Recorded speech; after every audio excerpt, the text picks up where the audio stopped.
नमस्ते सबको for Thursday morning Gita class मेरे साथ। अब मैं शुरू में पहले तो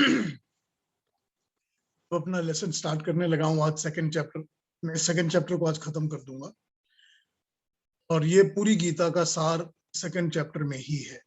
बाकी के सारे चैप्टर्स जो हैं इसके वो इसी को इलेबोरेट करते हैं। आज मुझे बड़े दुखी दिल से ये कहना पड़ रहा है कि ये थर्सडे क्लासेस अब कैरी ऑन नहीं कर, अवॉइडेबल सर्कमस्टांसेस हैं, आई कैनॉट हेल्प इट। स्थिति कुछ ऐसी है। मैं अब ये थर्सडे की क्लासेस आज लास्ट है, इसके बाद मैं अब थर्सडे क्लासेस कैरी ऑन नहीं कर पाऊंगा। सैटरडे संडे की करेंगे, अभी चल रही हैं जैसे, एंड आई होप कि भी अगर उसमें से कभी कोई आधा घंटा आगे पीछे कर पाए तो फिर गीता पर चर्चा कर लेंगे। इस वक्त तो ये होगा कि जो हम संडे को क्लास करेंगे, जो कठोपनिषद का ये थर्ड चैप्टर है, वो पूरी की पूरी गीता की समरी आपके सामने रख देगा। तो जो भी गीता में अगर आपको लग रहा है कि कुछ मिस कर रहे हैं तो कठोपनिषद में कैचअप हो जाएगा आपका। चलिए, अभी तक जो हमने समझा है, भगवान कृष्ण ने जो बात बताई है, पिछले हफ्ते मैंने बहुत इन डिटेल कर्मण्येवाधिकारस्ते पर ही बात की थी, कर्म की थ्योरी पर ही बात की थी। पूरा मैंने अपना सेशन सिर्फ उस एक मंत्र के ऊपर, एक श्लोक के ऊपर ही पूरा स्पेंड कर दिया था। भगवान कृष्ण ने ये कहा है कि बुद्धि निश्चयात्मक फोकस्ड होनी चाहिए, भटकने वाली नहीं होनी चाहिए। जो लोग केवल इस जीवन को मान्यता देते हैं, जो समझते हैं कि बस ये एक जीवन ही है, इसी को एंजॉय कर लो, इसी को जो करना है करो, इसके बाद और कुछ है नहीं, तो सब प्रलोभनों में फंस जाते हैं, अलग अलग प्रलोभनों में फंस जाते हैं और भटकने वाली बुद्धि प्राप्त कर लेते हैं। वो भटकते रहते हैं क्योंकि उनको जवाबदारी नहीं होती, रिस्पॉन्सिबिलिटी नहीं होती, उनको नहीं लगता कि इसके बियॉन्ड कुछ है। वो सिर्फ शरीर को ही सब कुछ समझते हैं और इस जन्म को ही सब कुछ समझते हैं और बस उसी पर टिके रहते हैं।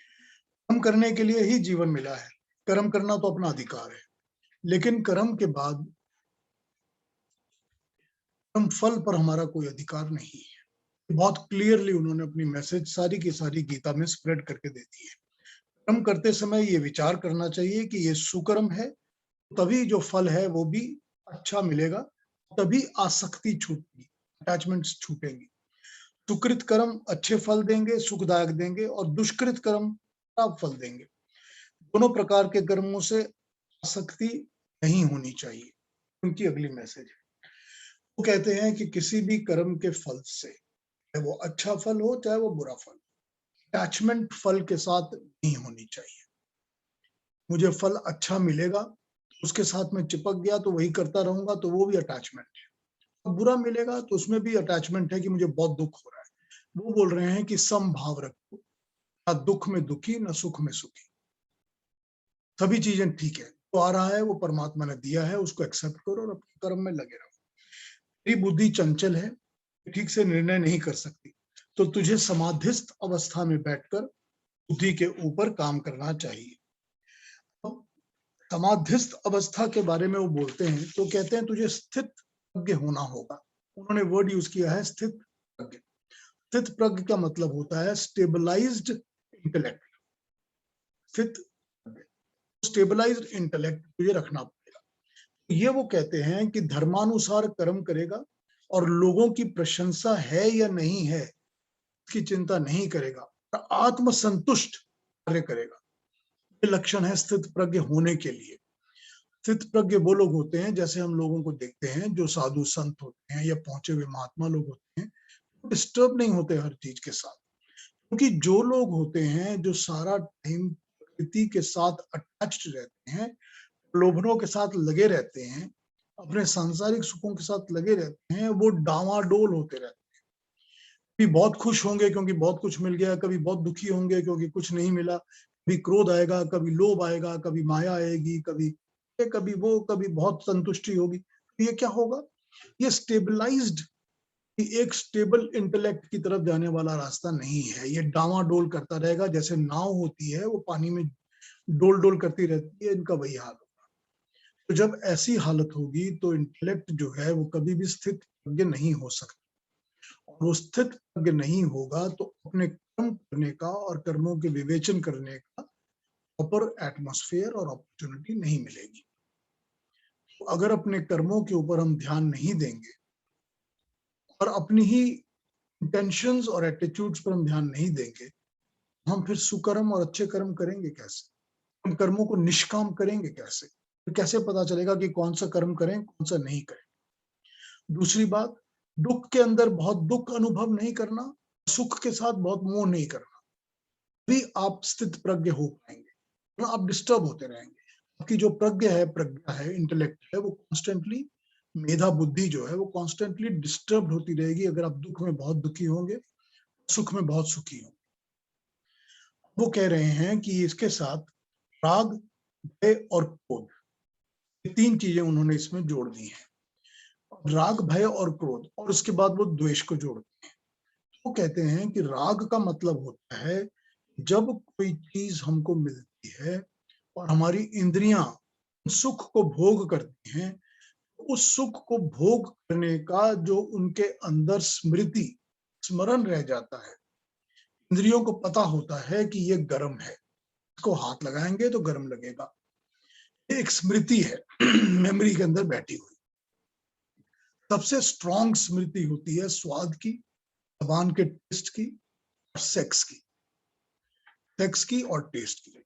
दो ऐसी स्मृतियां होती हैं जो इंद्रियों के साथ बहुत स्ट्रांगली चिपकी होती हैं और इंद्रियों को इनका आभास, लड़कपन में लड़का लड़की जो होते हैं जब जवान होने लगते हैं तो उनको बिना सिखाए, बिना पढ़ाए ये आभास होने लग जाता है कि सेक्स नाम की कोई चीज है। उसी तरह से टेस्ट एक ऐसी स्ट्रॉन्ग चीज है जिसका कि मनुष्य के अंदर स्मृति बहुत स्ट्रांगली बैठी होती है, और वो जैसे ही उस चीज को दोबारा देखता है, अनुभव करता है या उसके पास जाता है तो उसको वो स्मृति स्ट्रांगली आ जाती है। ये जो स्ट्रॉन्ग स्मृति की अटैचमेंट्स हैं जो उसको उस तरफ खींच के ले जाती हैं, ये राग है, इसका नाम राग है। जो इसके विपरीत चलता है, जो कहता है कि इसके पास मैंने जाना ही नहीं है, इससे मुझे कष्ट होगा, मुझे ये नहीं चाहिए, उसका नाम द्वेष है। राग और द्वेष ऑपोजिट्स हैं एक दूसरे के, ये दोनों ही इंद्रियों की स्मृतियों के साथ, स्वादों के साथ चिपके हुए हैं, ये राग और द्वेष। इसके बाद भय। भय वो है जो कि दुविधा क्रिएट करता है, मतलब मैंने ये काम किया, मैंने अच्छा किया या बुरा किया, इसका फल ये मिलेगा, वो मिलेगा। जब ये दुविधा मन में जागती है तो ये भय बन जाती है। जब भय हो जाता है तो मनुष्य जो है वो तरीके से बैलेंस्ड, स्थित के तरीके से नहीं सोच पाता। अगला क्रोध। जब इंद्रियां जो चाहती हैं, जो मांग रही हैं, जो उनकी लालसा है, उनकी मोह है, उनका लालच है, जब वो पूरा नहीं होता, सबसे पहले चोट अभिमान को लगती है। अभिमान ये कहता है कि ये क्यों नहीं मुझे मिला, और इसको मिलने के वो दूसरे दूसरे तीसरे चौथे उपाय और तरीके ढूंढता रहता है। जब उसकी बुद्धि इन उपायों को ढूंढकर इंद्रियों को फोर्स करती है काम करने के लिए, और तब भी अगर वो चीज, जो भी चीज होती है वो प्राप्त नहीं होती, तो क्रोध होता है। जब क्रोध होता है तो मनुष्य की जो बुद्धि है, जो चिंतन है, बिगड़ जाता है। वो बैलेंस्ड तरीके से, स्थित के तरीके से, निश्चयात्मक बुद्धि के तरीके से नहीं सोच पाता। जिस मनुष्य का क्रोध होने के कारण बैलेंस बिगड़ता है, वो नष्ट हो जाता है, केवल वो नष्ट ही होता है। इसीलिए कहा गया, कछुए की तरह अपने अंगों को समेट, अपने शेल के अंदर आ जाओ, अपनी आत्मा में अपनी स्थित प्रज्ञता को ढूंढो, वही समाधि है। समाधि तभी लगेगी जब बाहर के वस्तुओं से, बाहर के कर्मों से अपने आप को डिटैच करेंगे, अपनी आंखों को बंद करेंगे। राग, विषय का स्वाद जो मन के अंदर रहता है वो राग बन जाता है, क्योंकि इंद्रियां बहुत प्रबल होती हैं, बहुत स्ट्रांग होती हैं, ये मन को विवश कर देती हैं कि तू जैसा हम बता रहे हैं उसी में काम कर, संयम में मत रहे, तो हमारी शरण में आ जा, लेट अस एंजॉय, मौज करते हैं, हमने इंद्रियों ने जो लिया था वही करते हैं।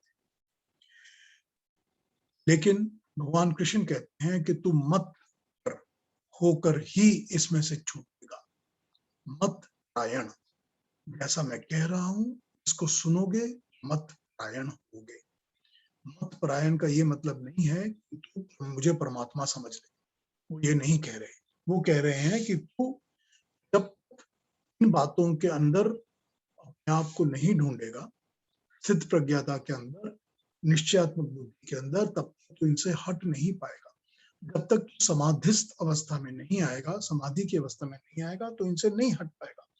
इंद्रियों का दमन करना आसान नहीं होता, और अगर तेरी बुद्धि काम नहीं करती, तुझे मत परायण, मेरे दिए हुए विचारों से, पायन से, मेरी दी हुई एडवाइस से तुझे अगर नहीं समझ में आ रहा, तो सिर्फ भक्ति के कारण मुझसे समझ। तू पूरी तरह से मुझ पर भक्तों की तरह भरोसा कर। ये समझ कि अब मैं भगवान की तरह बोल रहा हूं। और अगर तू ये समझेगा, तो भक्ति करके ही तू इस बात को समझ कर तू उसके भरोसे कर। या तो तू बुद्धि से कर, ज्ञान से। ज्ञान और बुद्धि नहीं है तो अपनी आत्मा की सुन, अपने आत्मा के अंदर जा, वहां से अपने आप को ढूंढ, और उसके हिसाब से समाधिस्थ अवस्था में आ जा, दुनिया से अपना कनेक्ट कट कट करके। या फिर तू ये समझ कि जो मैं बोल रहा हूं, तू मेरा भक्त है, तू मेरी बात सुनेगा बस, without questioning, just listen to me. किसी भी तरीके से तुझे अपनी कामनाओं को छोड़ना होगा, भी तेरा राग, भय, क्रोध, द्वेष छूटेगा। अगर तू कामनाओं का पीछा नहीं छोड़ेगा, तेरी इंद्रियां कंट्रोल में नहीं आएंगी, तो वो तुझे भटकाएंगी, और ये राग, भय, द्वेष, क्रोध चलता ही रहेगा, और ये तेरे को नष्ट कर देगा। इंद्रियां अपने से बड़ा, इंद्रियां जिस चीज से अटैच्ड हैं, वो एक रस है। जब उनको इस रस से बड़ा कोई रस मिलेगा, भी वो इसको छोड़ेंगे। इससे बड़ा रस कौन सा है? जो इंद्रियों रस इंजॉय कर रही हैं, चाहे वो स्वाद का रस है, चाहे वो जो भी चीज का रस है, गंध का रस है, शब्द, जो भी रस है, जो भी वो इंजॉय कर रही हैं, उससे बड़ा रस जब मिलेगा, भी वो पुराने को छोड़ेगी। स्वाद का रस है, लेकिन जैसे ही डॉक्टर कहता है कि ये चीज खाने से आपकी 2 दिन में मौत हो जाएगी, नहीं खाएंगे तो आप 2 साल 10 साल जिएंगे, क्या होता है? वो रस इमीडिएटली छूट जाता है, क्योंकि उससे बड़ा रस सामने खड़ा हो गया। बड़ा रस क्या है? मौत का भय है। अगर वो भय की जगह परमात्मा की भक्ति का रस हो जाए, अगर वो भय की जगह ज्ञान का रस हो जाए, भाई ये तो शरीर के लिए है ही नहीं अच्छी चीज, मैं क्यों लूं? ठीक है ना? अब ये ज्ञान का रस हो जाएगा, तो अपने आप वो पुराना वाला जो बड़ा स्ट्रॉन्ग रस था, वो छूट जाएगा। जब बड़ा रस मिलेगा, इंद्रियां छोटे रस को छोड़ देंगी। तू बड़े रस की तलाश कर, या तो तू ज्ञान के द्वारा उस रस की तलाश कर, लॉजिकली, इंटेलेक्चुअली तुझे समझ में आए, नहीं तो तू भक्ति के द्वारा कर, परमात्मा का नाम लेके कि परमात्मा ने यही कहा है कि ऐसा करो, तो वही कर। मैं मत परायण, जो मैंने तुझे कहा वही मान, भी छूटेगा। भय वगैरह जो होते हैं, ये कामनाएं पैदा करते हैं, ये विषयों का संग पैदा करते हैं, अटैचमेंट्स, एसोसिएशन टू अटैचमेंट्स, और जब ये पूरी नहीं होती तो क्रोध पैदा होता है। क्रोध जब पैदा होता है तो उससे मूढ़ भाव पैदा हो जाता है, बुद्धि का विवेक चला जाता है। बुद्धि का नाश होते ही मनुष्य का नाश हो जाता है। बुद्धि स्थिर तभी होगी जब तू अपने आप को विषयों से हटाएगा। सारी गीता अगर 2 शब्दों में कही जाए ना, ये 2 वर्ड्स सबसे कौन से इंपॉर्टेंट हैं, तो 2 वर्ड्स हैं, अभ्यास और वैराग्य। 2 वर्ड्स बस। हर चीज से वैराग्य कर, हर उस चीज से वैराग्य कर जो कि विषय की तरफ खींचती है, जो कि भय, क्रोध, राग, द्वेष को जन्म देती है, उन चीजों से वैराग्य कर। जो इंद्रियों को रस मिल रहा है, जो लगाव में लगी हुई है, भटक रही है, उनसे वैराग्य कर। और इनसे वैराग्य तभी होगा जब तू इसका अभ्यास करेगा, स्लोली, स्टेडीली। वरना ये नहीं होगा, एक दिन में ये नहीं होता, ये अभ्यास करना ही पड़ता है। तो सॉरी, वैराग्य और अभ्यास, ये 2 चीजें प्रैक्टिकल हैं, इनको प्रैक्टिकली करेगा भी तू इससे चल पाएगा। जब कोई भी सुंदर वस्तु आंखों ने देखी है, तो उसका ये ज्ञान वो मन को पहुंचाती है, और मन उस ज्ञान को जीवात्मा तक पहुंचाता है, और जीवात्मा उसकी कामना करना शुरू करता है। ये हो गया राग, और उसकी प्राप्ति अगर नहीं होती, हो गया द्वेष। ये दोनों ही भावनाओं में जो आत्मा है वो गलत तरीके से भटक रही है, स्थित प्रज्ञ नहीं है, वो डामाडोल हो रही है, उसके पीछे दौड़ना तू छोड़ दे। मानव को समस्त ज्ञान इंद्रियों के द्वारा ही होता है, अतः अनिवार्य है जब राग और द्वेष का लेप चढ़ जाएगा, ज्ञान जो है वो धुंधला ही होगा, प्राकृतिक विषयों का ज्ञान ही होगा। इसीलिए जैसे हजार नदियां समुद्र में समा जाती हैं, समुद्र को कुछ फर्क नहीं पड़ता, वो शांत रहता है, उसमें कोई उतार चढ़ाव नहीं आता। इसी तरह से हजार विषय जो हैं तेरे सामने, जिन चीजों के ऊपर तू भटकता रहता है, जिसमें इंद्रियां चलती रहती हैं, उनसे अपने आप को समेट और स्थित प्रज्ञ शांत बुद्धि हो जा, ऐसा समुद्र होता है। अहंकार, ममता और स्पृहा को छोड़ दे। इन्होंने फिर 3 शब्द यूज किए हैं। अहंकार, अहंकार क्या होता है? अहंकार होता है मैं, ये अहंकार है। ममता क्या होती है? ममता होती है मेरा, मेरे, मेरे अपने और मेरे सब। स्पृहा क्या होती है? स्पृहा होती है कि जो मेरे हैं उन्हीं की आवश्यकता सबसे जरूरी है, मोस्ट इंपॉर्टेंट, कि जो मैं और मेरे हैं उनकी हर एक चीज और हर एक need is the most important, वो स्पृहा होती है।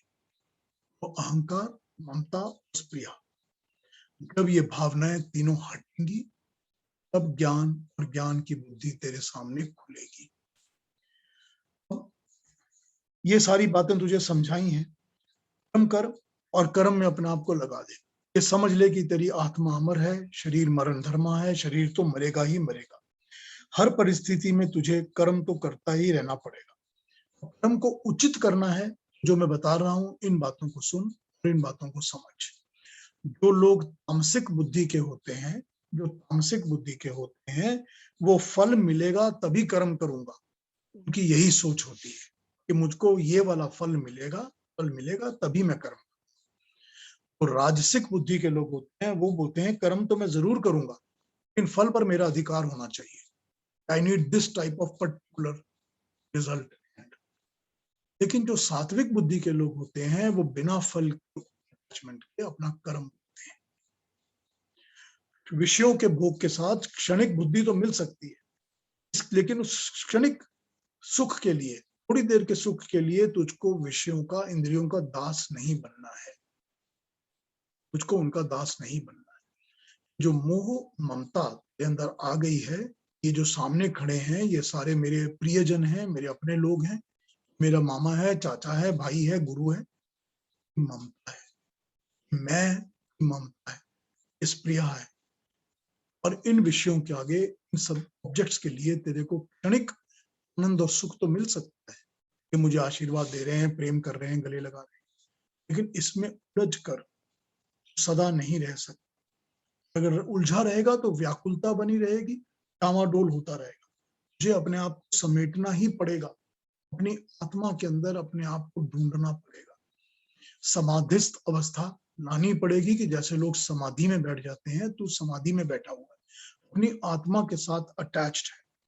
बहुत आवश्यक है मन को स्थिर करना, कि दुख के समय कष्ट ना हो, सुख के समय मचलता ना रहे, स्थिर डोलायमान, इनसे छूट जाएगा, ये अवस्था में आना बहुत मुश्किल हो जाएगा। इसी को लाना योग की अवस्था, स्थिर की अवस्था कही जाती है। अब इस चैप्टर पर कोई और बात करते हैं। ये इनका मेन मैसेज है, सारा सेकंड चैप्टर, और यहीं पर सेकंड चैप्टर का पूरा कंक्लूजन कहा जा सकता है। ये कह रहे हैं कि, इसको एक बार समराइज करता हूं थोड़ा सा, कि लोगों के अलग अलग विचारों पर थोड़ा सा बात करते हैं। जो शंकराचार्य हुए थे, आदि शंकराचार्य, वो 788 टू 800 एडी तक रहे थे, 32 साल की उम्र होती। वो कहते हैं केवल ज्ञान ही मार्ग है, कर्म को ज्ञान की अग्नि में भस्म कर दो, सच्चा ज्ञान प्राप्त करना यही गीता का उद्देश्य है। जो रामानुजाचार्य हुए थे 11वीं सेंचुरी में, वो कहते थे कि केवल भक्ति ही करो, ईश्वर पर मनुष्य को भीतर से समझना चाहिए कि वही स्वामी है, वो जो मार्ग साधेगा उसी की पूजा करनी है, उसी मार्ग पे चलना है।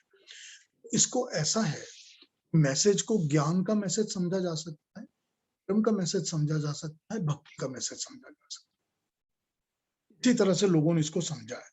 जो माधवाचार्य थे 12th सेंचुरी में, वो कहते थे कि केवल भक्ति, कर्म भी भक्ति का ही बहाना है। जो कर्म कर रहे हो वो भी एक भक्ति का ही बहाना है, सो केवल भक्ति ही करो। लोकमान्य तिलक कहते थे कि केवल कर्म ही मुख्य है। ग्रंथ के शुरू से अंत तक और बीच में कई जगह कर्म कर्म कर्म ही कहा गया है। अर्जुन कर्म को छोड़ चुका था, इसलिए उसको कर्म पे वापस लगाना था। ये कर्म ही मुख्य है, तुम कर्म पे ध्यान दो। जो अरविंदो घोष थे 1872 टू 1950, वो कहते हैं कर्म तो कर्तव्य है, कर्म तो सभी को करना है, कर्म तो ड्यूटी है। एक सिपाही जब युद्ध की भूमि पे खड़ा होता है, उसको कह दिया जाता है कि फायर, तो वो तो अपना कर्म कर रहा है। उसको तो ये देखना नहीं है कि मेरे सामने भीष्म खड़ा है कि द्रोण खड़ा है कि कौन खड़ा है कि क्या नहीं है, क्या है, जो सच्चा है या झूठा है, मुझे नहीं देखना। मुझे तो कर्म करना है, मुझे जो ड्यूटी मिल गई वो मुझे करना है, ये कर्म है। किंतु अंतरात्मा भी तो कोई चीज होती है ना मनुष्य की। अपनी आत्मा की पुकार क्या होती है? अपनी आत्मा के साथ जुड़ जाने के लिए भगवान कृष्ण क्यों कह रहे हैं? अगर कर्म ही सब कुछ होता तो क्या बुद्ध अपने राज्य को छोड़ता, अपने परिवार को छोड़ सकता? उसका कर्म तो वही था कि राजा बने, राज्य करे, अपने परिवार का, वाइफ का, बच्चे का ध्यान रखे। लेकिन उसने अपने कर्म को क्यों छोड़ा? और फिर बाकी लोग जो होते हैं, रामकृष्ण परमहंस हैं, स्वामी विवेकानंद हैं, इतने लोगों को हम जानते हैं, महर्षि दयानंद है, इतने लोगों को हम जानते हैं, वो अपना कर्म क्यों त्याग करते हैं? क्योंकि उनको अंदर से आध्यात्मिक जीवन की आत्म आवाज आती है। तो ये कहते हैं कि अपनी आत्मा की आवाज के ऊपर ध्यान दो, क्योंकि गीता जो है वो राजनीति शास्त्र का ग्रंथ नहीं है। वो राजनीति शास्त्र का ग्रंथ नहीं है, वो आध्यात्मिक ग्रंथ है। वो आपके आध्यात्म को जगाता है। जो कर्म कर्तव्य है वो तो हर मानव के सामाजिक धर्म के हिसाब से बदलता रहता है। आज जिसके ऊपर सिपाही गोली चला रहा है और उसके साथ जाके मिठाई बांटेगा, उसका कर्म बदल गया। वो इसीलिए बदला क्योंकि वो सामाजिक परिस्थितियां बदल जाती हैं। सामाजिक परिस्थितियों के बदलने से कर्म बदल जाते हैं, कर्तव्य बदल जाते हैं। लेकिन आध्यात्मिक अपने अंदर का जो विषय है, वो दिव्य कर्म का जो उद्देश्य है, तो परमात्मा के साथ एक होकर उसके बनाए हुए नियमों के अनुसार अपना काम, मतलब you become an extension as a human being, you become an extension for the Almighty God, for the designs of the creator of this universe. उस परमात्मा ने जो अपने सत्य और रित स्थापित किए हुए हैं, जो यूनिवर्सल नियम है, यूनिवर्सल लॉज हैं प्रकृति के, परमात्मा के, तो उनके साथ एक रस हो, उनको निभा। अगर यूं करेगा तो तेरा निष्काम कर्म होगा। ये सामाजिक डामाडोल वाले कर्मों में तो उलझा नहीं रहेगा। वो कर्तव्य जो होते हैं वो होते रहेंगे, लेकिन तुझे अपने आध्यात्मिकता के साथ दिव्य कर्म, इस उद्देश्य से दिव्य शक्ति परमात्मा की विश्व का संचालन कर रही है, उसी उद्देश्य के साथ तो अपनी एकात्मता जोड़कर अपना काम कर, उसी डिवाइन पर्पस के लिए डिवाइन एक्शन कर, भी निष्काम कर्म होगा। प्रकृति के कर्मों का नियामक केवल ब्रह्मा और परमात्मा है। जो प्रकृति के सारे कर्म होते हैं उनके नियमों को बनाने वाला और चलाने वाला केवल परमात्मा है, और हर जीव के हृदय में वही परमात्मा विराजमान है। तो उसके साथ एक रस होकर, फलों की आकांक्षाओं को छोड़कर उसके साथ एक रस होकर तू कर्म कर, कर्तव्य कर। यही भारतीय ज्ञान में परंपरा है। हर इंसान इसको अपने तरीके से समझता है। सब अपने शरीर को लेकर अपना कार्य करते हैं, सब इसमें अपने अपने स्वरूप को पहचानने की चेष्टा करते हैं, लेकिन अल्टीमेट इसका यही है कि निष्काम कर्म तभी होगा जब उस क्रिएटर परमात्मा के साथ, उसके डिवाइन पर्पस के साथ अपने डिवाइन एक्शंस को जोड़ देगा, फिर तो निष्काम कर्म की ओर जाएगा। ये इन्होंने इस चैप्टर में समझाया है। तो मैं आप लोग कुछ पूछना चाहें तो पूछ सकते हैं। I can discuss this chapter in detail further with all of you. इसकी जो मैसेज है या जो समझ आया, जो नहीं समझ आया, वो भी समझ लीजिए। बताइए।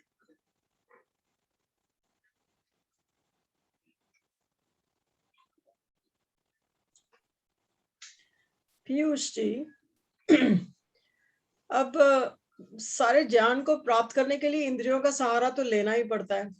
बिल्कुल। तो अगर इंद्रियों का सहारा लेंगे तो फिर वो राग और द्वेष में भी पड़ जाएंगे। ठीक है।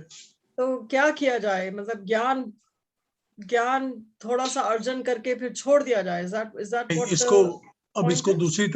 इसको दूसरी तरह से कठोपनिषद में समझाया है, उस पर मैं आऊंगा। लेकिन वो कहते ये हैं कि देखिए, जैसे हम सब जानते हैं कि वो एक सिमिली यूज की गई है, इमेजरी, गीता के लिए, जिसमें भगवान कृष्ण ऊपर बैठे हैं, अर्जुन को ज्ञान दे रहे हैं। अर्जुन के हाथ में लगाम है घोड़ों की, और वो लगाम रथ पे चढ़ा हुआ है वो, और रथ के ऊपर वो घोड़े लगे हुए हैं जो चल रहे हैं। ये कहते हैं कि घोड़ों का तो काम ही है कि वो जहां उनको हरी भरी घास मिलेगी वहां पर वो चले जाएंगे। घोड़े जो हैं वो हमारी इंद्रियां हैं। हमारी इंद्रियां अपने अपने ऑब्जेक्ट्स, अपने अपने विषय की तरफ अट्रैक्टेड रहती हैं और उसी तरफ चलती रहती है। उसका ज्ञान हमें वहीं से, इंद्रियों से ही प्राप्त होता है। लेकिन जब तक हम उसके ऊपर लगाम नहीं लगाएंगे, वो भटकना शुरू कर देंगी और वो पागल की तरह दौड़ती रहेंगी। तो वो लगाम बहुत जरूरी है। और वो लगाम सिर्फ ज्ञान और मन लगा सकते हैं। मन बुद्धि की बात सुनती है। बुद्धि क्या कह रही है कि आई शुड डू इट और I should not do it. अगर बुद्धि के कंट्रोल में मन नहीं रहेगा, मन भटकता रहेगा, क्योंकि इंद्रियां उसको भटकाएंगी। और बुद्धि जो है उसको कंट्रोल करना पड़ेगा अपनी आत्मा के ज्ञान के द्वारा।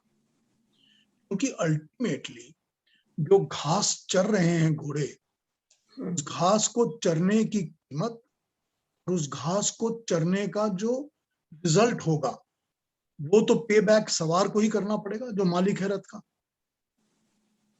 रिस्पॉन्सिबिलिटी भी उसकी होगी, पे बैक भी उसका होगा, और कॉस्ट भी उसको ही पड़ेगा, खर्चा भी उसको ही देना पड़ेगा, कीमत भी उसको चुकानी पड़ेगी। बहुत कौन ज्यादा है? घास खा लिया तो घोड़ा अगर वो मालिक कंट्रोल नहीं करेगा तो क्या करेगा? वो लॉस में जाता जाएगा, उसका शरीर भी खराब होगा, मन भी खराब होगा, पैसे भी खर्च होंगे, सारा कुछ आउट ऑफ कंट्रोल हो जाएगा। तो इंद्रियां ज्ञान प्राप्त जरूर करेंगी। इंद्रियां ये बताएंगी, घोड़े ये बताएंगे कहां पर घास अच्छी है, कहां पर स्वादु है, कहां पर पुष्करी है, कहां नहीं है। लेकिन उसका ये मतलब नहीं है उनको लगाम चलने दिया जाए, उनके ऊपर लगाम लगानी पड़ेगी। तो इंद्रियां ज्ञान प्राप्त करने का सोर्स है, 100% है। लेकिन उस ज्ञान के अंदर उसी के साथ टिके रहना ही क्या हमारा काम है? उस पर कंट्रोल करके उसके ज्ञान को प्राप्त करके अपनी आत्मा तक ज्ञान को भेजना, उसको विवेक से बुद्धि उसको एनालाइज करे कि इसमें कितना लगना है, कितना नहीं लगना। ठीक। जब ये समझ में आ जाए कि बस इतना, that is all that I need and no more, वहां पर रोक लो, वहां लगाम लगाओ, उस ज्ञान को यूज करो।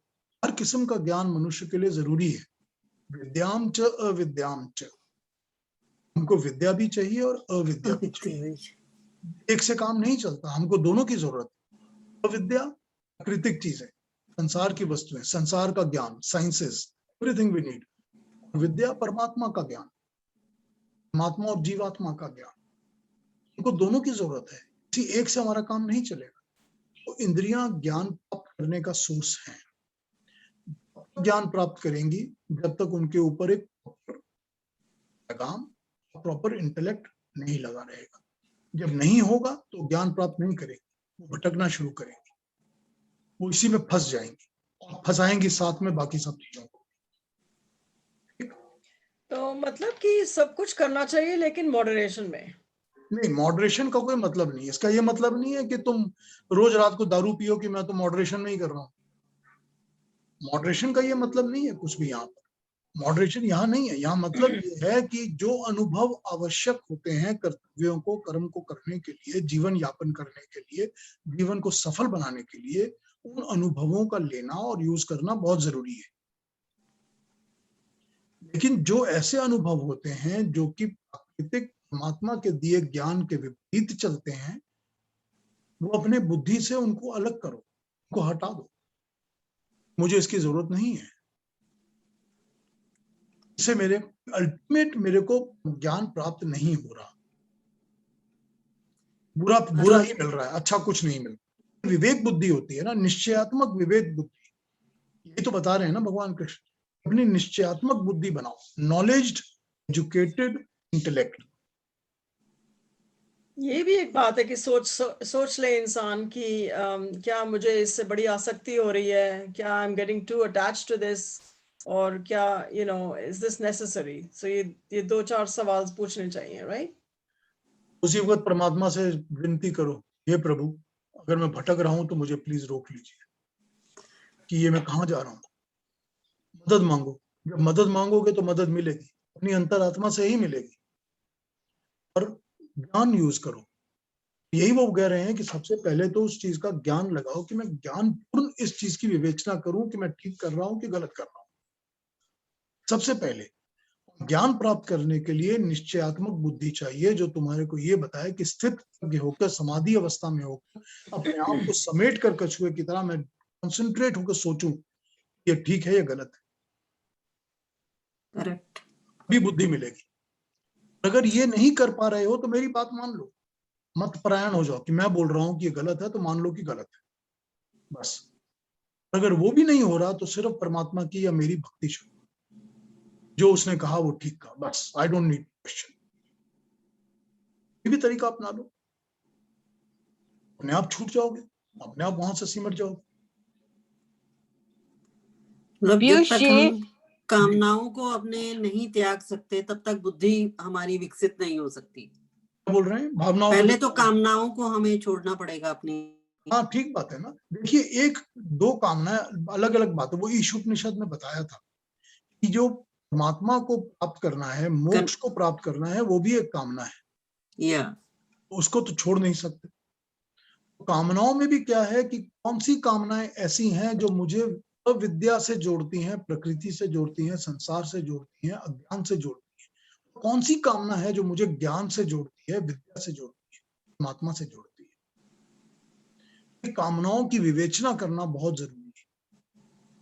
जब विवेचना होगी तभी बुद्धि ये काम करेगी कि मैं ज्ञानपूर्ण काम कर रही हूँ या अज्ञानपूर्ण काम कर रही हूँ।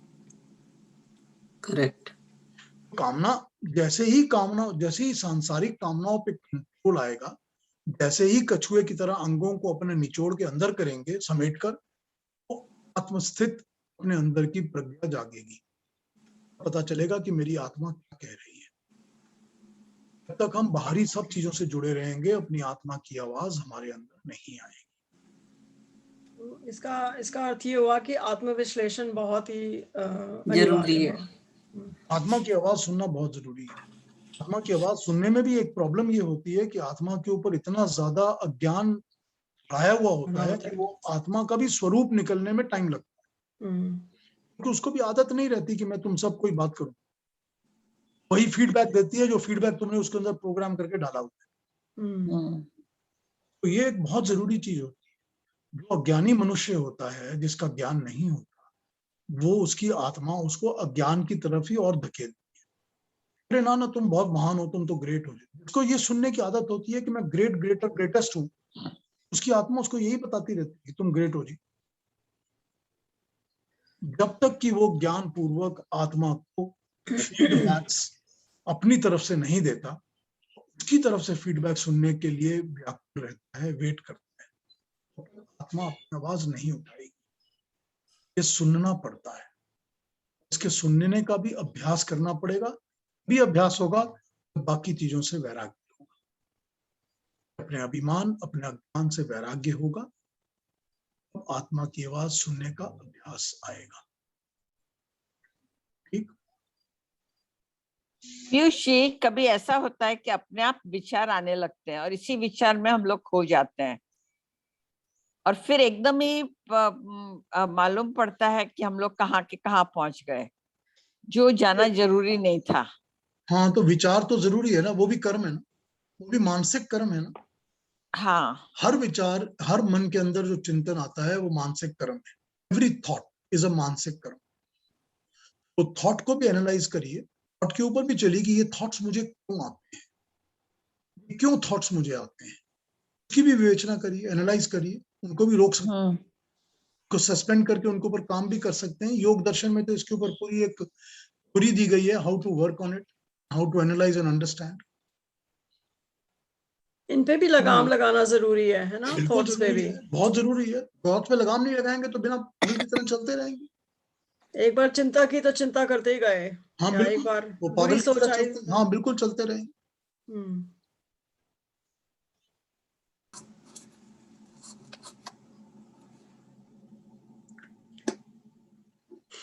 जी, और कोई कमेंट्स एंड क्वेश्चंस? तो बाकी जो 16 चैप्टर्स हैं वो सारे इसी के ऊपर ही बेस्ड हैं? हाँ, इसकी डिटेल में एनालिसिस है, और उसमें ऐसा है कि मेरे जो मैंने पहले पूरा गीता पर किया था, पूरा अपना टॉक सेशन, 42 लेक्चर्स हैं, ये वो अवेलेबल हैं मेरे, ऑनलाइन पे ले लीजिए, या आप कहेंगे तो मैं एक एक करके भेज दूंगा आप लोगों को सबको, ठीक। तो आप सुनते सकते हैं, आप उसमें से समझ जाएंगे गीता का जो बताया हुआ है, क्योंकि मैंने पूरा किया हुआ है पहले। और अगर दोबारा फ्यूचर में हमको टाइम मिलेगा तो मैं इसको पिकअप कर लूंगा जरूर फिर से, बट अभी थोड़ी सी लाचारी है तो इसके कारण अभी नहीं कोई कर बात पाएंगे। नहीं, कोई बात नहीं। हाँ, नहीं कर पाएंगे थर्सडेज का, तो चलता रहेगा। और वैसे जो देखिए, जो ज्ञान गीता में है प्राइमरीली उपनिषदों से लिया हुआ है, सारा ही ज्ञान। देखिए इसमें समझने की बात एक और क्या है, मैं जब इसको स्टडी कर रहा था पिछले लास्ट वीक अपनी कठ उपनिषद के 3य अध्याय को, जिसको हम शुरू करेंगे सैटरडे को, मैं ये देख रहा था कि जो कठ ऋषि थे, वो कठ ऋषि ने भी जो कठ उपनिषद को गैदर करके लिखा है, तो उस पर भी बहुत सारे विचारकों का, बहुत सारे दूसरे चिंता करने वाले लोगों का कमेंट आता है कि ये यहाँ का मंत्र है ही नहीं, ये यूं ही बोरो किया गया, ये बाद में जोड़ा गया, ये 4th सेंचुरी में आके जोड़ा गया, ये 10th सेंचुरी, इस तरह के कमेंट्स मिलते रहते हैं, दिखते रहते हैं। बात ये है कि वो उस वक्त उस व्यास ऋषि के आश्रम में बैठकर ऋषि जो थे वो इस कठ उपनिषद को गैदर करके, फॉर्मुलेट करके आगे ला रहे थे। तो उसी वक्त वेद व्यास भी गीता के ऊपर या महाभारत के ऊपर लिख रहे थे, दोनों में कॉमनैलिटी आ जाती है। और इसके अलावा वेद व्यास जी ने पतंजलि की योग दर्शन को फॉर्मुलेट तरीके से मंत्र के हिसाब से, श्लोकों के हिसाब से गैदर करके रीप्रिंट किया है। हम लोग जो पतंजलि का योग करते हैं, योग दर्शन, वो हम कहते हैं वेद व्यास भाष्य ही है, ऐसा वेद व्यास जी ने भाष्य बनाया है, ये हम पढ़ रहे हैं। ओरिजिनल ये था कि नहीं था हमको किसी को नहीं,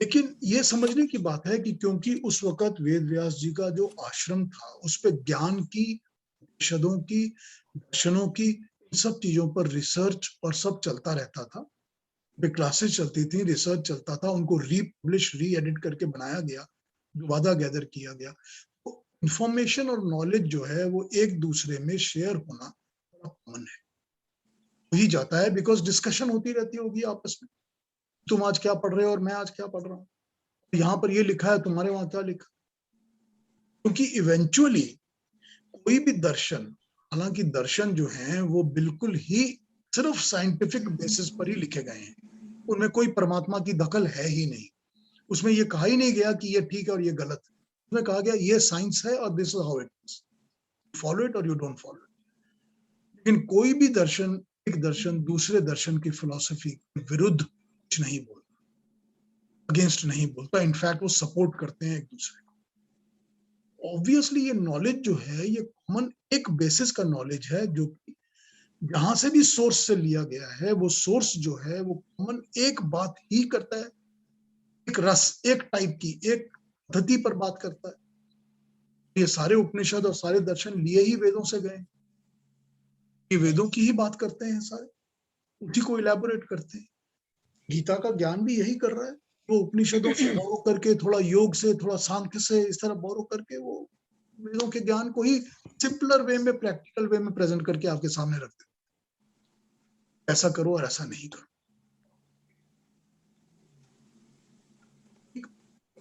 तो ये वेद व्यास की क्यों नहीं लोग उपासना करते हैं, साईं बाबा की कर लेते हैं, जो आपको सारा ज्ञान दे रहे हैं, उनकी तो कोई बात ही नहीं करता है, ना हमारे साहित्य में, ना हमारे स्कूलों में।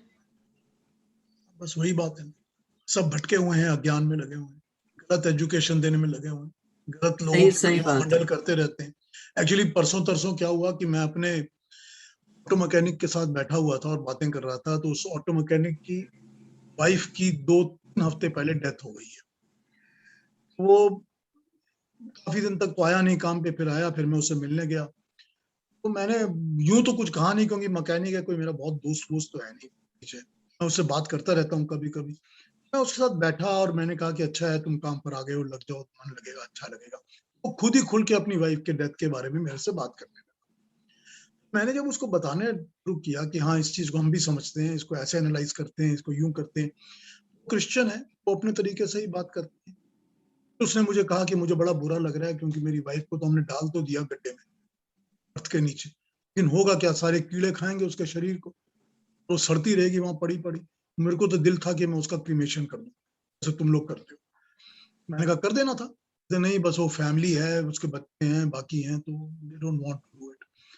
मैंने भी कहा ठीक है, कोई बात नहीं, तुमने जो किया मैं उसको I don't want to denounce it, but हम लोग इसलिए करते हैं। तो मैंने उसको अपनी बात बताई। बातें करते करते बहुत सारी और बातें हुई नेचुरली।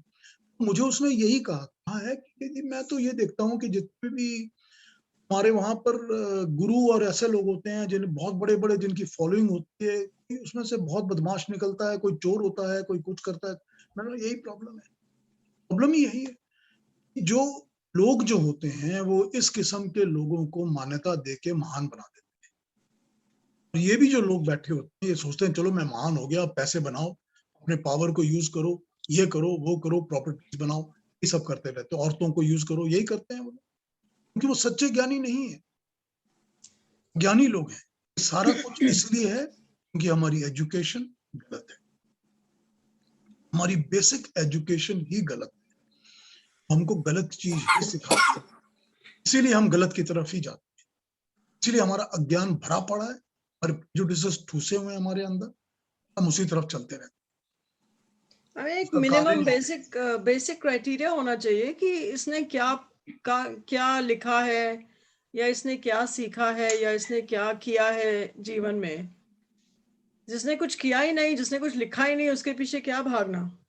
नहीं, अब ये पता नहीं ना होता कि क्या किया है। जैसे ही मैं तुमको बताऊंगा कि मैं फलाने आदमी को मिलने गया था, उसने तो हाथ रखा और मेरी बुढ़ापा खत्म हो गया, मैं जवान हो गया, मेरे सारे दर्द खत्म हो गए, मेरे शरीर में एक भी पेन नहीं है, मेरी बीमारियां ठीक हो गई। ये तो वही है ना बात, ओके ठीक है मैं भी चल रहा हूँ वहां, जैसे वो ये तो मुझे जफ्फी मारेगा मैं ठीक हो जाऊंगा, ये जैसे वो अंधविश्वास अपना है। फूल मेरे को देगा मैं फूल लेकर घर आऊंगा, ठीक हो जाऊंगा। टीवी पर बाबा देखा करते थे ना, जो कहते थे कि तुम्हारी क्या प्रॉब्लम है, ये प्रॉब्लम है, अच्छा तू लाल चटनी के साथ समोसा खा, है ना। के भी तो वो स्टेडियम भरा रहता था ना भक्तों से, तो निर्मल बाबा, पता नहीं मुझे नाम क्या था, मगर भरा रहता था। कितने करोड़ करोड़ रुपए उन्होंने कमाए होंगे। ये अनएजुकेटेड अज्ञान है ना, जो मनुष्य को बचपन से अगर ज्ञान मिला हो तो वो इस तरफ नहीं भटकेगा, नहीं भटकेगा ना। ये को पता होगा कि ज्ञान की पराकाष्ठा सीमा क्या होती है, कहां से मेजरमेंट किया जा सकता है कि कौन ज्ञानी है और कौन ज्ञानी नहीं है, बहुत जरूरी होता है ना। एक ये भी फिर भी ये अमेजिंग है ना पीयूष जी के इतने सेंचुरीज बाद भी हमको ये गीता का ज्ञान मिल सकता है, और ये उपनिषद का और वेदों का। तो वही और बात है ना, कितना देखिए कितना रेलेवेंट है ये ज्ञान। देखिए जो सच्चा ज्ञान होता है ना, वही समय की सीमा पार करके टिका रहता है, क्योंकि जितने भी बाकी ज्ञान इस वक्त बट रहे हैं इधर उधर, वो कोई 1000-2000 साल पुराने ही हैं सारे। हम्म ऐसा कोई ज्ञान नहीं है जो आप कह सकते हैं कि 1.9 मिलियन ईयर्स से चल रहा है। 1.9 मिलियन ईयर्स से केवल केवल केवल वेदों का ज्ञान चल रहा है। अगर आप वाल्मीकि की रामायण उठा के पढ़ेंगे, आप देखेंगे कि उसमें बड़ी क्लियरली लिखा गया है कि भगवान राम और लक्ष्मण जो थे वो जब जंगल में सुबह उठते थे तो उठकर पहले योग करते थे, योगाभ्यास करते थे, संध्या हवन करते थे और फिर अपना दिनचर्या शुरू करते थे। हर बड़ी क्लियरली, एक बार नहीं है, मल्टीपल टाइम्स इस चीज को उन्होंने वाल्मीकि ने रामायण में लिखा हुआ है। अगर भगवान राम जो कि 9 लाख साल पहले थे, अभी योग कर रहे थे, अभी हवन संध्या करते थे, ये चल रहा है ना, वेदों का ज्ञान है जो चल रहा है, आज भी चल रहा है, तब भी चल रहा था। 5000 साल पहले भगवान कृष्ण भी उसी को फॉलो कर रहे थे, आज भी है। हम भटक सकते हैं। अभी रावण का कुल था, तभी राक्षस थे जो भटके हुए थे, असुर थे। रामायण महाभारत के काल में भी भटके हुए लोग थे, जो दुर्योधन वगैरह थे, सब भटके हुए थे। आज भी भटके हुए लोग हैं, आज भी अज्ञानी लोग हैं। ये तो चलता रहता है, लेकिन सनातन वही होता है, शाश्वत वही होता है, जो कि हमेशा था, हमेशा रहेगा, वही शाश्वत होता है। उसी पर अपने आप को टिकाओ, उसी के ज्ञान को अपनाओ, यही समझो कि ये जो कह रहा है यही फाइनल वर्ड है। ठीक? पीयूष जी, पर ये दुर्योधन और पांडवों को विद्या तो एक ही मिली, ज्ञान तो एक ही मिला और एक ही गुरु से मिला, फिर भी दोनों अधर्म और अधर्म के रास्ते में कैसे बढ़ गए? क्योंकि एक अपनी विषयों के कारण, इंद्रियों के कारण फंसा हुआ था। उसको अपना लोभ था, ममता थी, स्प्रिया थी, अहंकार था। उसको बाय हुक और बाय क्रुक अपना राज्य बनाना ही था। और वो गलत मार्ग को चयन करने में 2 बार सोचता भी नहीं था। मैं अपने भाइयों को ही एक घर में डालकर और अपनी बुआ या सॉरी अपनी चाची को, ताई को उसके साथ डाल के जला रहा हूं एक ही घर में। उसने सोचा भी नहीं था। ये जो अंदर से आत्मा की बुद्धि होती है या आत्मा की आवाज होती है, गलत है या सही है, बुद्धि ही है ना, किस तरफ चल रही है। पर उसके मामा ने उसकी मामा की कुटिल बुद्धि थी ना। वो बिल्कुल थी, वो गलत वो काम वही करता था। उसको पता था कि अगर मैं इसकी ईगो को मैं फीड करता रहूंगा तो ये मुझे इंपॉर्टेंस देता रहेगा, ये वो करता था। ये भी तो चयन करना पड़ेगा ना जीवन में कि किसकी सुने और क्या पढ़े। ये भी तो हमारी इंद्रियों का ही कंट्रोल बिल्कुल, ये हुआ ना, बिल्कुल है, ये इंद्रियों कि का शब्द, किसकी सुन ऑब्जेक्ट्स का रहे हैं, कंट्रोल। कहाँ जा रहे हैं, क्या बिल्कुल हाँ, बिल्कुल, क्या ये पढ़ वही रहे हैं। बात है, यही बात है कि इंद्रियां जो है वो कौन सा ज्ञान देती हैं और मन और बुद्धि उस किसके ऊपर टिकते हैं और किसके ऊपर नहीं टिकते, इसका अनुसरण करते हैं। बिल्कुल बिल्कुल ठीक बात है। तो ये कह सकते हैं कि जैसे कि धृतराष्ट्र ने अपने बच्चों को ठीक से नहीं पाला, गांधारी और ज्यादा मोह के साथ पाला है, लगाम नहीं रखी, घोड़ों की तरह छोड़ दिया। या कि हर बार इन्होंने कोई गलती की और उसने क्षमा कर दिया उनको। हाँ, तो अगर अगर उनको दंड देते या अगर उनको सिखाते कि ऐसे नहीं करना है, तो फिर ये शायद थोड़े अच्छे बच्चे बन जाते। हाँ, तो अगर लाक्षागृह वाला इवेंट हुआ था तो सबसे पहले उचित था कि जितने भी उसमें इन्वॉल्व थे, दुर्योधन था, दुशासन था, उनको प्राण दंड दिया जाता और हटा दिया जाता उनके सपोर्ट के सब लोगों को।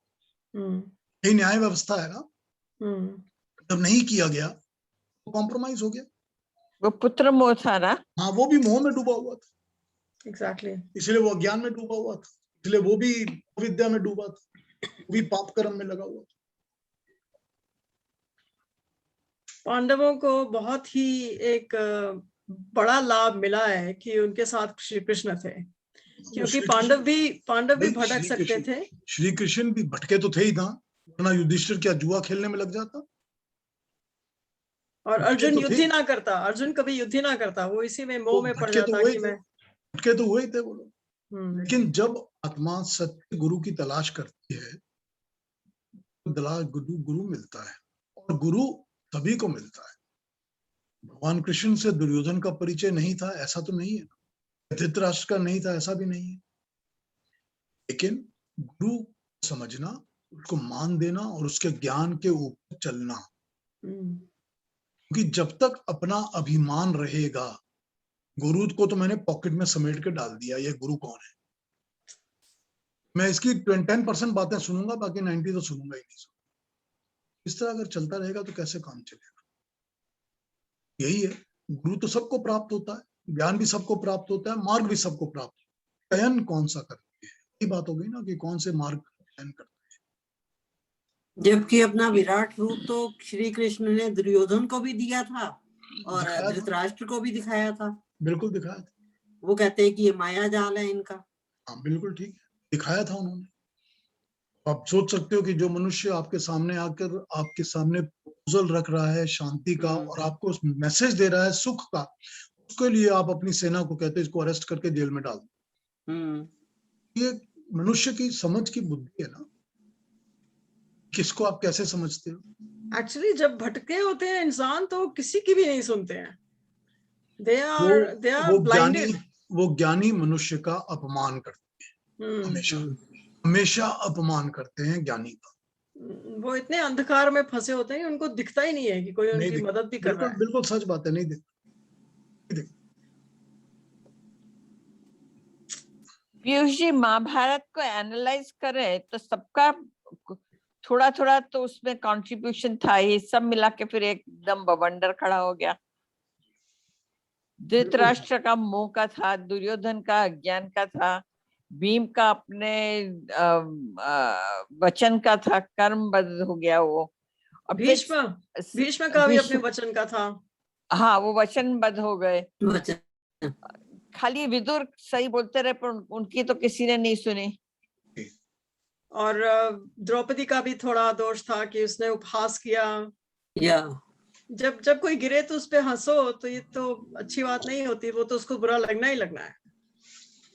महाभारत शुरू ही उससे हुई ना। द्रौपदी ये कहती अंधे का पुत्र अंधा। ठीक बात। एक्चुअली आई थिंक फर्क ये बताया कि दे आर शोइंग कि ये सारे ह्यूमंस हैं और ह्यूमन से सबसे गलती होती है, लेकिन इसीलिए श्री कृष्ण उनको मार्गदर्शन दिखा रहे हैं। जी बिल्कुल ठीक बात। इसमें से बाहर कैसे निकलना है, उपाय क्या है, किस चीज को मानो और किसको नहीं मानो। क्योंकि ये कहा जा रहा है ना कि इंद्रियों का काम तो यही है कि वो विषयों पर लगें। उनका पर्पस है कि वो अपने विषयों पर लगें और उनसे वो ज्ञान प्राप्त करें, लेकिन कितना जुड़े और कितना नहीं जुड़े, बस यही है ना। ज्ञान प्राप्त करके उस ज्ञान को किस पर्पस में यूज करें और किस में ना यूज करें। और महाभारत में अगर उनको न्याय मिला भी तो एट अ ग्रेट कॉस्ट। वो सभी को ग्रेट कॉस्ट पर ही मिलता है न्याय। ऐसा ही होता है, यही जीवन होता है। अगर अब देखिए जो मैं कहता हूं, नथिंग इज फ्री, जो बिल्कुल nothing is free, absolutely nothing is free. जो इस जीवन में ज्ञान को प्राप्त नहीं करते, जो इसमें भटके रहते हैं, उनका फिर क्या होता है? उनका यही होता है जैसा हम पढ़ रहे हैं कि मृत्यु के उपरांत उनको दूसरे जीवों में, दूसरी प्राणियों में जन्म लेना होता है, दूसरी योनियों में चले जाते हैं। उनको पता तो चलता नहीं है और उनको ये समझ में आता नहीं, मगर फिर जब वो योनियों से घूम कर लौट कर आते हैं तो फिर भी वो अंधकार के जीवन में ही जीते रहते हैं जब तक कि उनके अंदर का ज्ञान दोबारा ना जागे। तो जब तक ये समझ में नहीं आता कि मैं भटका हुआ हूँ, मैं अपने अज्ञान पर टिका हुआ हूँ, मैं अपने प्रेजुडिसेस से चिपका हुआ हूँ, तो क्या होगा? प्रेजुडिसेस और स्ट्रॉन्ग होके नेक्स्ट बर्थ में उसी लाइफ में लेके जाएंगे, क्योंकि वही कामना है, वही इच्छा है, उसी तरफ लेके जाएंगे। और मेरा प्रश्न था कि जो जो अटैचमेंट होती है अपनों से, मेरे सारे जो हम करते हैं, ममता जिसको आपने कहा, इससे कैसे छुटकारा पाया जाए when you are living with those very people जिनसे आप अटैच्ड हो? ये तो है नहीं कि उनसे आप डिटैच तरीके में पेश आओगे। You have to obviously still love them and in fact you want to love them because they are your dear ones. कोई खराबी नहीं है, प्रेम तो आप सबके लिए करो, अपने लिए तो करते ही हैं, सारी मानव जाति के लिए भी प्रेम करते हैं, तो कोई लव में कोई प्रॉब्लम नहीं है। प्रॉब्लम ये है कि जब उसके लिए आप अनुचित ठहराते हो, वहां प्रॉब्लम होती है। जब कोई गलत करता है तो उसके गलत को रोकते नहीं हो, बल्कि आप कहते हो कि चलो चुप रहो, मेरा ही बच्चा है, करने दो, कोई बात नहीं, आज नहीं करेगा तो कौन करेगा। जब आप ये सोचते हो कि ये इसके लिए ही मेरे को सब कुछ लपेटना है ताकि मैं चाहे गलत काम ही क्यों ना, कि मेरी स्प्रिया है कि मेरे बेटे को मेरी प्रॉपर्टी मिल जानी चाहिए, चाहे वो प्रॉपर्टी का अधिकार मेरी बहन का ही क्यों ना हो, लेकिन मिलना मेरे बेटे को चाहिए। अब मोह और ममता तो कर रहे हो ना, लेकिन ममता के साथ पाप करना शुरू कर देते हो, इसमें गलत काम कर रहे हो। तो जहां पर ही ममता के साथ ओवर्ट हो जाती है, वहां पर पाप और गलत आना शुरू हो जाता है, कंट्रोल खत्म हो जाता है। Because then you cannot tell कि क्या सही है क्या गलत है, and you start doing the wrong thing. बिल्कुल यही बात, उसमें पड़ गए, मोह में पड़ गए। मोह वही तो है ना। मोह तो वो होना चाहिए कि मैं ज्ञान दे रहा हूँ, मैंने अपना काम पूरा कर लिया। वो ये नहीं होना चाहिए कि मैं इसको बिगाड़ रहा हूँ और भी स्पॉइल कर रहा हूँ, एक्स्ट्रा ला दो, तो वो मोह नहीं होता।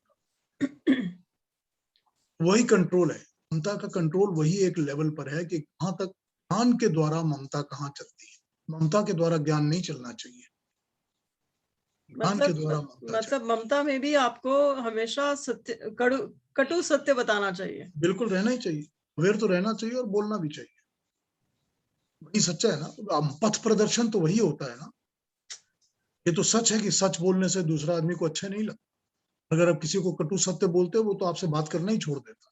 बिल्कुल। लेकिन उसका ये मतलब नहीं है कि मैं झूठ बोलना शुरू करूं या मैं चापलूसी शुरू करूं। इनफैक्ट ये आपका धर्म है कि आप उस समय उसको सच बोले और सत्य बस अपना वचन काम बोले। करो। दूसरे किसी को प्लीज करने के लिए मुझे गलत काम करने की जरूरत नहीं है। या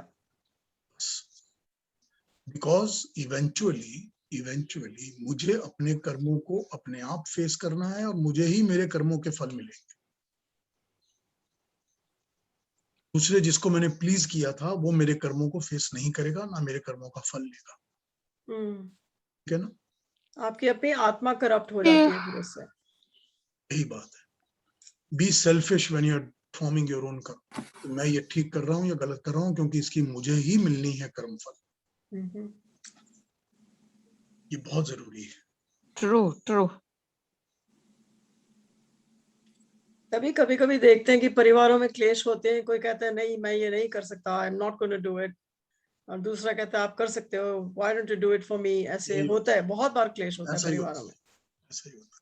मैंने एक गाने की लाइन उस दिन बताई थी, बताता हूँ। हम जुल्म मोहब्बत की सजा पाएंगे तन्हा, जो तुझसे हुई हो वो कथा साथ लिए जा। मुझे तन्हा अकेले ही अपने हर जुल्म की सजा भुगतनी पड़ेगी। Nobody else is going to share. और जो तुमसे हुई है कथा वो तुम अपने साथ लिए जाओ, क्योंकि वो मैं उसमें कुछ नहीं कर सकता। I cannot participate in that. बिल्कुल सिंपल, बड़ा प्यारे गाने होते हैं, मैसेज सिंपल सामने आ जाती है, समझते हैं तो बड़ा डीप है। ये है सारा बात।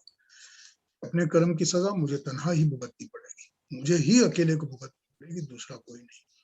तुम्हारी जो खताएं हैं वो तुमको लेनी पड़ेंगी। I can not help you in that. यही जीवन का सत्य। तो इसमें ना इंडिविजुअल एकदम अपना अकेला अटूला होता है। हाँ होता ही है, होता ही है।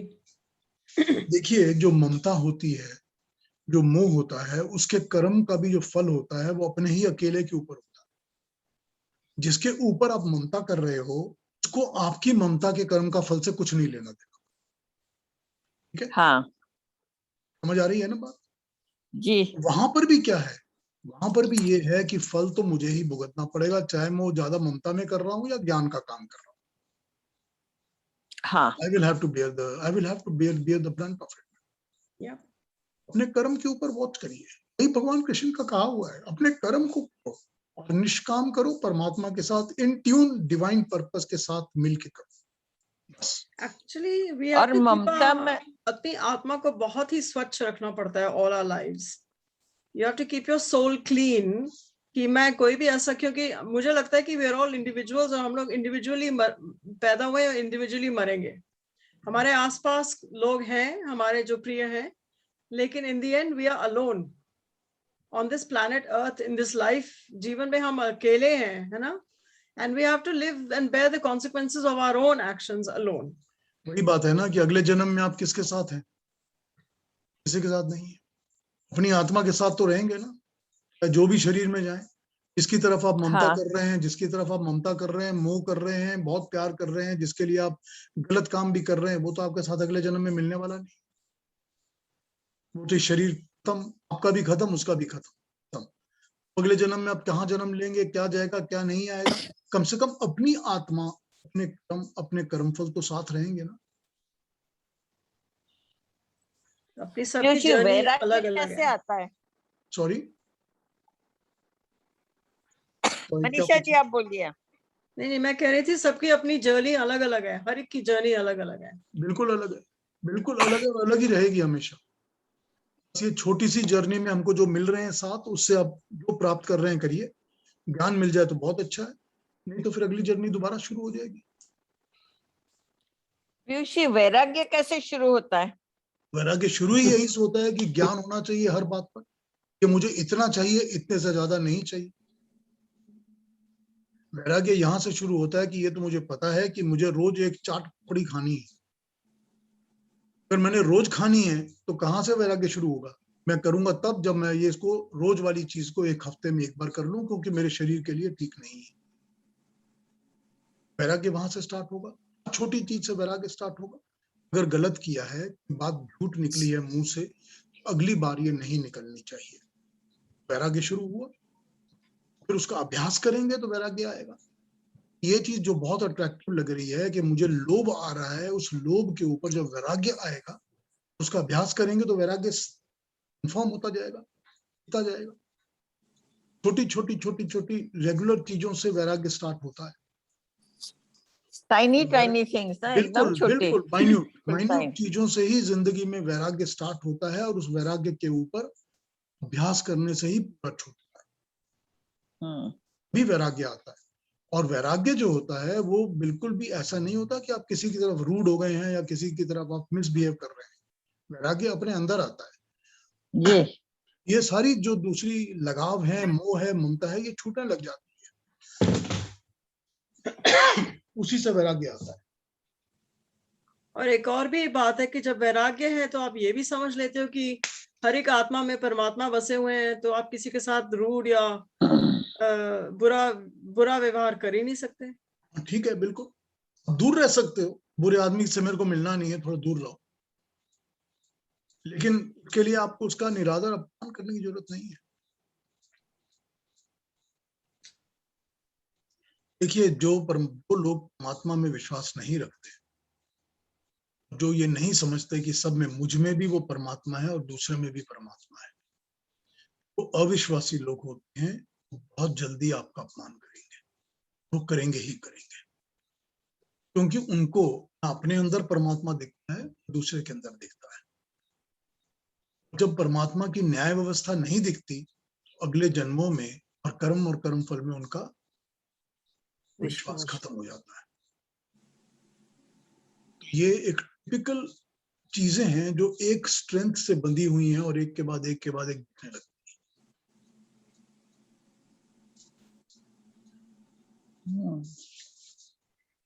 ठीक है, आज बहुत अच्छा, रैप अप करें कि कुछ और पूछना है? बहुत अच्छा। हमारे ख्याल से हमारे प्रश्न तो कभी खत्म ही नहीं होंगे। Thank you. नहीं, अच्छा है। नहीं, ये गुरुवार का दिन तो मैं बहुत ही देखती थी कि आने वाला है। चलिए फिर कभी शुरू हो जाएगा, आप क्या करें। हाँ, नहीं वो तो फिर ये प्रॉब्लम है, होता ही है। ये तो होता ही रहता है। वैसे आप सैटरडे संडे तो प्रश्न पूछ ही सकते हैं, मैं हर चीज का जवाब दे देता हूं। मैं तो कोई चीज को रोकता नहीं, किसी प्रश्न को टोकता नहीं। जो भी कुछ भी पूछता है मैं बता दूं। बहुत धन्यवाद Piyush, thank you. Piyush, Piyush ji, thank you very much. Saturday को मिलेंगे सुबह, ओके, तो सैटरडे कैरी ऑन करेंगे। राइट।